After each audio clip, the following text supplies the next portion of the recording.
All right, because I have no life, I'm making this video close to midnight on Saturday night. This is the video for Monday, which will be February 1st. This is what the SPY looked like before Friday. I said it was just in a range for about a week, and then boom, big push to the upside. So this is feeling more and more like a short-term, medium-term, long-term, who knows, but feeling more like a near-term bottom, that's for sure. What it put in on whatever the date was, January 20th. What a powerful move on Friday. So here's a list that I have. Start with Weight Watchers. WTW had a really big move. Now you get a couple days lower, kind of an indecision day, quiet day on Friday, but it had come a long way over these 2 days from 11 to 1350-ish. So 2 days down, closing at 1269. Looking for a potential long in that one. USAT. Thought I had a trend line drawn. Maybe this isn't the one. You got a couple recent highs here of 340, and then back in July, 350. Nice volume on Friday, and it did break. You can picture a trend line. I'll just use my little cursor here. You can picture it. Whoops.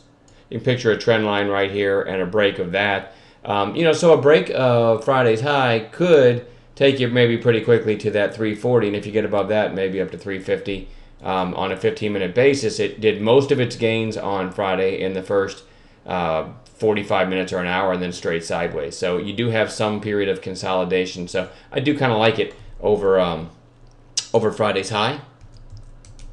SWHC, nice pop. I've been watching these gun stocks. Nice pop on Friday. Kind of, again, it made its biggest move in the opening hour and a half, and then it's been flagging ever since. And then you have the recent high from a few days before that of 2170. Yeah, 2170, and a nice flag below 2160. So if we break Friday's high, might get through this high. Let's go to 60-minute candles here. And then maybe head up. I mean, it's got some room to move above that. So let's keep our eyes on SWHC. USG. Really nice pop on really nice volume on Friday, and again, the move happened over a pretty short period of time. Let's switch to 15s, kind of cleans it up, and then just a straight sideways move. And this is why I don't trade afternoons generally. Why, I try to make my money in the first hour and a half because you get a lot of sideways chop after a big move, and there's just not a lot of tradable events. If you have the patience, you can sit there and maybe catch a news play or two, but overall, it just turns into nonsense in the afternoons. So that first couple hours is super important. So anyway, USG, because it flagged for the last few hours of the session, might be ready to put in a follow through move. All right, continuation move. Let's watch that one. LCI, pretty beaten up stock here, and putting this kind of little narrow green hammer on. I don't know if it's a hammer, but a little green candle on Friday. Also interesting about Friday's high above 2562. Might just get some, it's been pretty beaten up over the last few sessions, or after 2 sessions, I think, basically from 35 down to 2388. So that's a pretty big loss. So this little baby bounce on Friday might continue, right? So I want to watch that one. USAT, I already did that one. I've got it listed on my notepad here twice. So let's go to CERS. Had this big volume day on what seemed to be pretty good news on Thursday, and then kind of a quiet inside day on Friday. Let's go to 15-minute candles. So there's the big pop, kind of a trend line, and it's trying to break to the upside. So I want to watch that one for a continuation. Especially if it gets over Friday's high, over 550. So it might run around 552-ish. It might go up and retest that 580 area. So that one's kind of interesting. ENOC, let's go back to the daily real quick. Just another down day. It's nothing but lower highs on the daily since the big move. But that's expected because it had such a big move.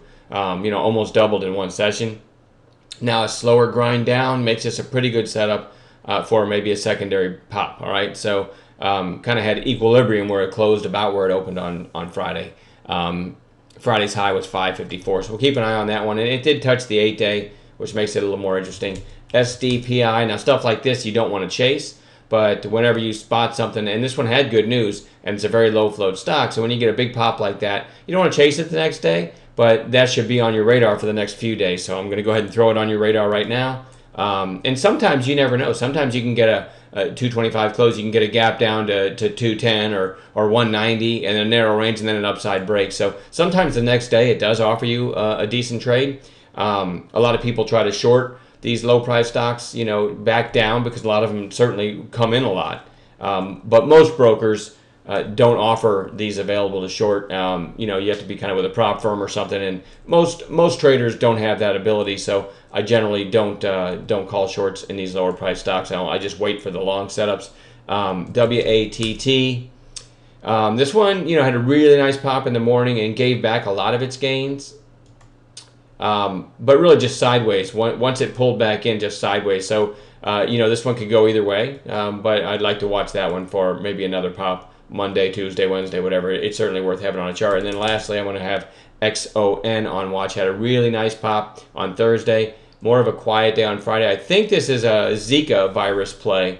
And so I want to watch it. That's been in the news a lot. So keep your eyes on this. And I haven't done the research, so don't quote me on that. I don't know if they have anything to do with the Zika virus, to be fair. But that's just what pops in my brain as a lot of things happening throughout the trading day.